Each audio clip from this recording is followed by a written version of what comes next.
जय हिंद दोस्तों, आप सबका स्वागत है सेल्फ एक्शन बोर्ड।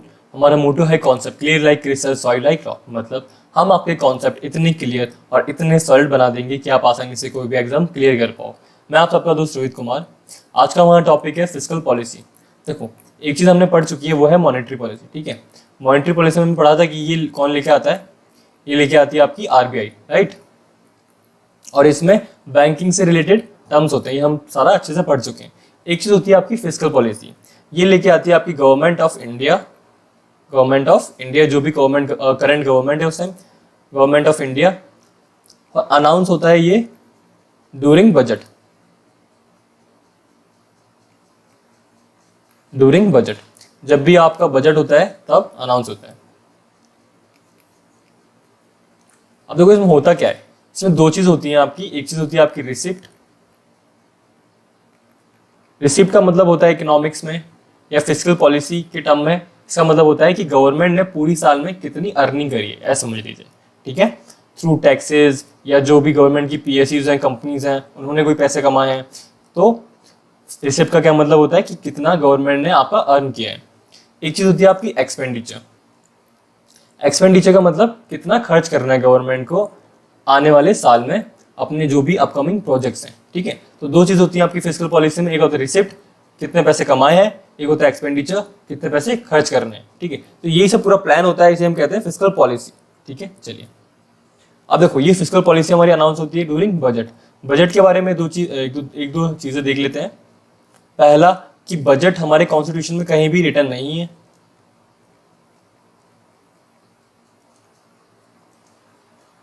ठीक है, बजट वर्ड हमारा कहीं भी लिखा हुआ नहीं है कॉन्स्टिट्यूशन में।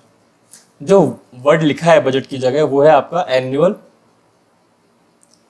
Financial statement. ठीक है, यह आपने इकोनॉमिक्स में भी, सॉरी पॉलिटी में भी पढ़ा होगा। ठीक है, एक बार रिवाइज कर लेते हैं। तो बजट वर्ड कहीं भी यूज नहीं कॉन्स्टिट्यूशन में। जो वर्ड यूज हुआ है बजट की जगह वो है आपका एनुअल फाइनेंशियल स्टेटमेंट, और ये है आपका आर्टिकल 112 में।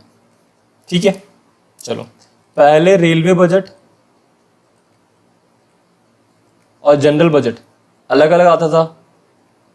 जनरल अलग अलग आता था, लेकिन अब ये साथ में आता है।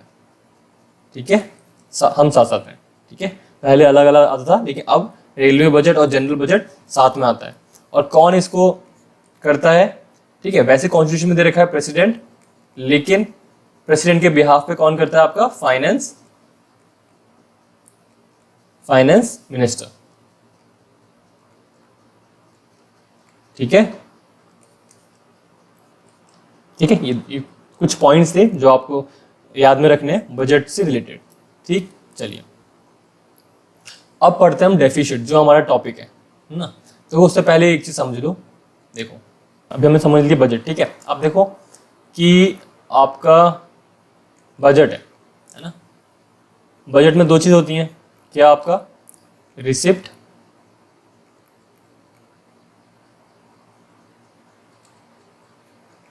और आपका एक्सपेंडिचर। ठीक है, अगेन दो पार्ट्स में डिवाइड होता है आपका रेवेन्यू कैपिटल, और यहां पे भी रेवेन्यू और आपका कैपिटल। ठीक है, revenue receipt, capital receipt, revenue expenditure, capital expenditure. ठीक है, अब देखो रेवेन्यू क्या हो गया। रेवेन्यू में आ जाएगा गवर्नमेंट जो पैसे आपका डायरेक्ट ले रही है, मतलब आपके टैक्सेस से जो पैसे आ रहे हैं। ठीक है, दूसरा कंपनी की जो पीएसयू है, सॉरी गवर्नमेंट की जो पीएसयूज हैं वो आपकी इनकम कर रही हैं, है ना, है ना। या आप देखते हो डिफेंस डील्स होती रहती हैं, है ना। जैसे अभी हम लोग ब्रह्मोस बेच रहे हैं फिलीपींस को, तो जो उससे आपका गवर्नमेंट, है ना, जो रेवेन्यू जो पैसे इकट्ठे करेगी वो किस में आएगा? रेवेन्यू में। ठीक है, तो रेवेन्यू में जो डायरेक्ट इनकम आ रही है गवर्नमेंट की, टैक्सेस से, पीएसयू से, डिफेंस डील से। ठीक है, अब जो कैपिटल में आता है आपका जब लेते हो उधार। ठीक है, गवर्नमेंट जब लेती है क्या? उधार लेती है, लोन। ठीक है, किससे? आपका आईएमएफ से ले रही है है ना, या वर्ल्ड बैंक से ले रही है, तो आ जाएगा वो चीज़ आएगी आपकी कैपिटल में। या दूसरी चीज़, अगर आप कोई भी एसेट को बेच रहे हो, जैसे आप अगर कोई पीएसयू को बेच रहे हो, है ना, या पीएसयू की जगह डायरेक्ट एसेट ही लिख लो, एसेट सेल, ठीक है। आप कोई पीएसयू बेच रहे हो, है ना, सपोज करो कोल इंडिया, गवर्नमेंट ने कोल इंडिया बेची और जो पैसा आया वो कहाँ, वो किस में जाएगा, कैपिटल में जाएगा, ठीक है। रेवेन्यू समझ गए, कैपिटल में समझ गए, ठीक है। रिसिप्ट में पैसा आना है गवर्नमेंट के पास, ठीक है। चलो, तो ये दो तरीके हैं जिससे गवर्नमेंट पैसा कमाती है। फिर हो गया एक्सपेंडिचर, एक्सपेंडिचर मतलब खर्चा। अब देखो रेवेन्यू एक्सपेंडिचर में आता है ये जो नॉर्मल खर्चा है गवर्नमेंट का, है ना, जो आपकी सैलरी देनी है ना, आपकी पेंशन है, जो मतलब जो रेगुलर खर्चा है ना, नॉर्मल एक्सपेंडिचर।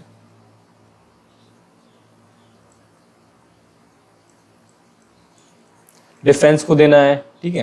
तो जो आपका नॉर्मल खर्चा है वो आएगा किसमें, आपका रेवेन्यू में।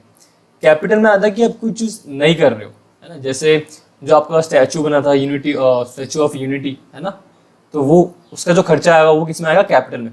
कि आप कोई नया प्रोजेक्ट स्टार्ट कर रहे हो नॉर्मल से हटके, ठीक है, या कोई आप नया एक्सप्रेसवे बना रहे हो, है ना, गवर्नमेंट अपने खर्चे पे पूरा नया एक्सप्रेसवे बना रही है, तो वो भी किसमें आएगा, कैपिटल में, ठीक है। समझ गए, रेवेन्यू रिसीव समझ गए, कैपिटल रिसीव समझ गए, रेवेन्यू एक्सपेंडिचर समझ गए और कैपिटल एक्सपेंडिचर समझ गए, राइट। चलिए अब देखो डेफिशिट कौन कौन से होते हैं। इन सब, एक होता है आपका बजट डेफिशिट, ठीक है। ये सारे बजट डेफिशिट के टाइप्स हैं, लेकिन एक बजट डेफिशिट भी होता है, बजट डेफिशिट। उसका मतलब होता है टोटल एक्सपेंडिचर। देखो अभी आपको पढ़ना क्या है, अभी आपको पढ़ने हैं फॉर्मुलेज, ठीक है, इनके क्या क्या फॉर्मुलेज हैं और वो थोड़ा बहुत समझना है, ज्यादा नहीं समझना, ठीक है। तो एक होता है आपका बजट डेफिशिट, उसमें होता है आपका, उसका फॉर्मूला है total expenditure minus total receipt, ठीक है। मतलब जितना टोटल खर्चा माइनस टोटल जितना आपने कमाया वो हो जाएगा आपका बजट डेफिशिट। अच्छा, डेफिशिट वर्ड की मतलब क्या होता है ये समझ लीजिए। डेफिशिट मतलब वर्ड का मतलब होता है कमी, है ना, ठीक है, कमी पड़ जाती है तो उसे हम कहते हैं डेफिशिट, ठीक है। तो पहला हो गया बजट डेफिशिट, उसका फॉर्मूला क्या है, total expenditure minus total receipt. फिर आपका रेवेन्यू डेफिशिट, फिर आपका फिस्कल डेफिशिट और फिर आपका प्राइमरी डेफिशिट, ठीक है। अभी इन सबको अच्छे से पढ़ेंगे आगे। चलिए, इसमें बजट डेफिशिट और जो आपका रेवेन्यू डेफिशिट ये ओल्ड कॉन्सेप्ट्स है, फिस्कल डेफिशिट और प्राइमरी डेफिशिट ये न्यू कॉन्सेप्ट्स हैं, ठीक है। चलिए आप समझते हैं अच्छे से। देखो रेवेन्यू डेफिशिट, रेवेन्यू डेफिशिट का फॉर्मूला है आपका revenue expenditure minus revenue receipt, ठीक है। मतलब जो नॉर्मल खर्चे हैं गवर्नमेंट के उसमें से हम माइनस करेंगे जो पैसे आ रहे हैं गवर्नमेंट को डायरेक्ट टैक्सेस से, पीएसयू से, ठीक है। अब देखो अगर रेवेन्यू डेफिसिट हो रहा है उसका क्या मतलब है कि रेवेन्यू एक्सपेंडिचर बड़ा होगा, है ना, जब ही तो हमें रेवेन्यू डेफिसिट मिलेगा। कि सपोज करो कि गवर्नमेंट के जो खर्चे हुए हैं 100 रुपये, ठीक है, लेकिन जो गवर्नमेंट पैसे कमा रही है डायरेक्ट सोर्सेज से वो कमा रही है आपकी 80 रुपीज़, तो आपका जो रेवेन्यू डेफिसिट आएगा वो कितना आ जाएगा, 20 रुपीज़, है ना। अब ये 20 रुपीज़ गवर्नमेंट कैसे कहाँ से लेके आएगी, क्योंकि खर्चे तो 100 रुपये हैं लेकिन गवर्नमेंट के पास कितने रुपए, 80 रुपये।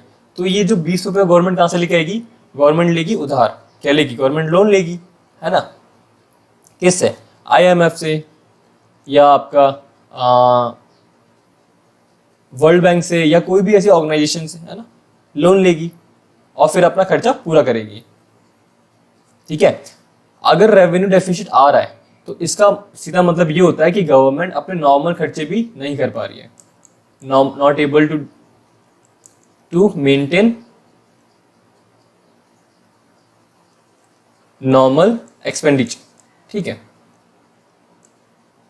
कि जो गवर्नमेंट पे इतना पैसा भी नहीं है कि वो अपने नॉर्मल खर्चे कर पा रही है। अगर रेवेन्यू डेफिसिट आ रहा है और रेवेन्यू डेफिसिट आ रहा है तो वो उससे क्या होगा, रेवेन्यू डेफिसिट लीड करेगा आपको किससे, टू लोन, है कि नहीं, या बोरोइंग, उधार लेना पड़ेगा, ठीक है, तभी तो आप वो डेफिसिट कवर कर पाओगे, ठीक है।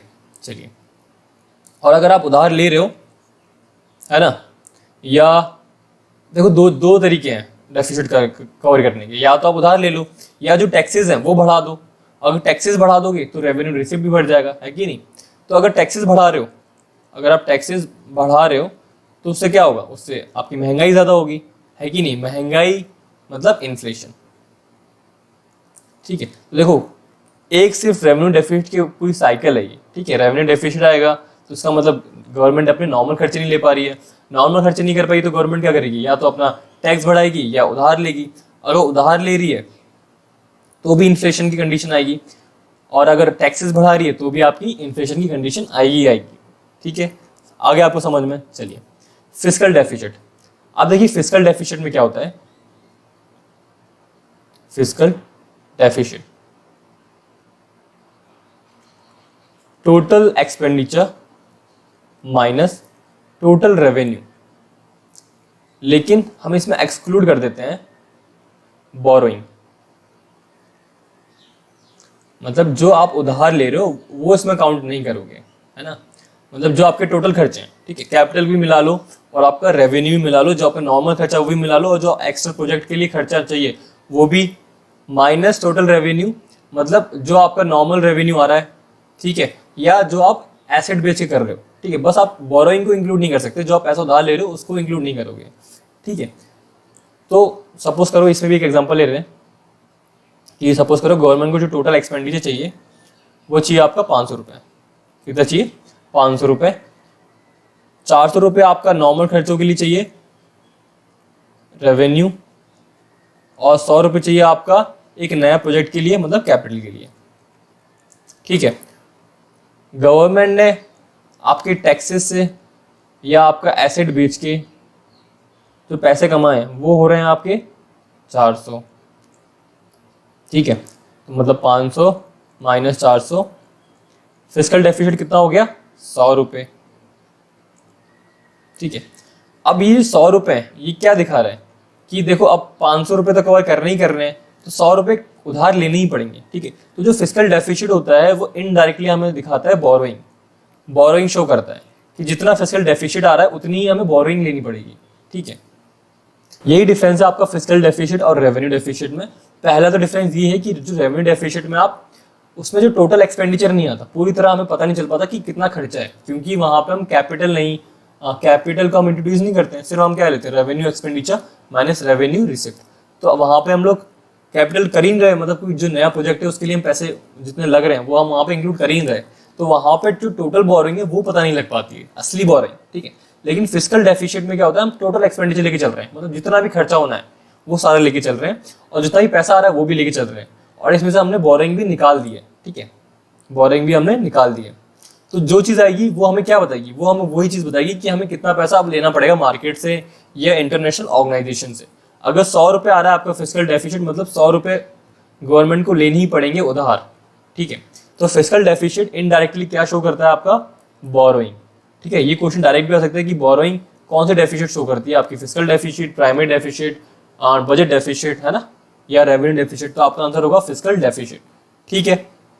चलो अब देखो वही सारी चीजें है ना।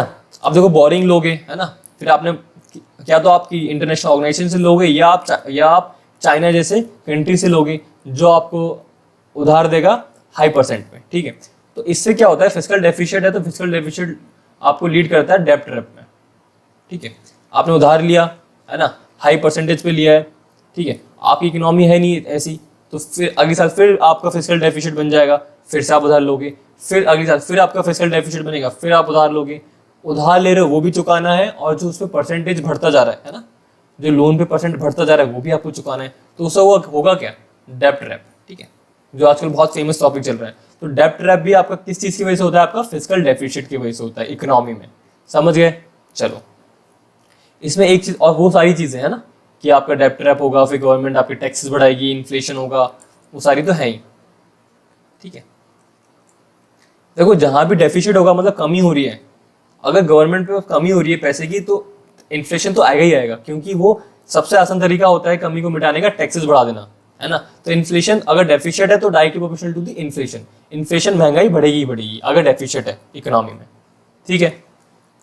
एक चीज देख लो, काइनीज फेमस थे आपके इकोनॉमिक्स, इन्होंने कहा था कि आपकी जो फिस्कल डेफिसिट अच्छी है, फिस्कल डेफिसिट इज गुड, इन्होंने ये कहा था। तो बस याद करो, ये फेमस कोट है इनका, इन्होंने कहा था फिस्कल डेफिसिट इज गुड। लेकिन ज़्यादातर इकोनॉमिस्ट जो होते हैं वो कहते हैं फिस्कल डेफिसिट अच्छा नहीं है। लेकिन एम काइनीज ने कहा था, जो बहुत फेमस आपके इकोनॉमिस्ट, इन्होंने कहा था कि फिस्कल डेफिसिट एक अच्छी चीज़ है, और ये इस साल के CDS में भी आया था। ठीक है, चलिए फिस्कल डेफिसिट कौन से यही आपका डेब्ट ट्रैप है ना, एक्सपेंडिचर कि आपको खामखा पैसे देने पड़ रहे हैं उधार चुकाने में, है ना, जो आप अपनी जनता की भलाई के लिए यूज़ कर सकते थे, तो वो आप कहाँ खर्च करोगे, उधार चुकाने में। ठीक है, इन्फ्लेशनरी प्रेशर, मतलब महंगाई बढ़ेगी, इन्फ्लेशन तो आएगा ही आएगा, है कि नहीं, अभी हमने समझा है। ठीक है, ग्रोथ कम होगी, ग्रोथ कम किस लिए होगी, क्योंकि जो आप अपना पैसा है वो उधार चुकाने में वेस्ट कर रहे हो। ठीक है, जो आप स्कूल कॉलेजेस रूट्स बनाने में यूज कर सकते थे, वो आपने कहाँ कर दिया, उधार चुकाने में। ठीक है, चलिए फिर लास्ट में आता है आपका प्राइमरी डेफिसिट। ठीक है, प्राइमरी डेफिसिट में इतना समझ लीजिए कि ये फिस्कल डेफिसिट से जब माइनस कर देते हैं हम लोग इंटरेस्ट, सॉरी माइनस है, जब फिस्कल डेफिसिट में से माइनस कर देते हैं आपका इंटरेस्ट, तो वो होता है आपका क्या, प्राइमरी डेफिसिट। ठीक है, इतना याद रखिए बस। ठीक है, चलिए तो बस दोस्तों आज के लिए इतना ही, मिलते हैं नेक्स्ट लेक्चर में। जब तक हंसते रहिए, मुस्कुराते रहिए। Rohit Kumar signing off.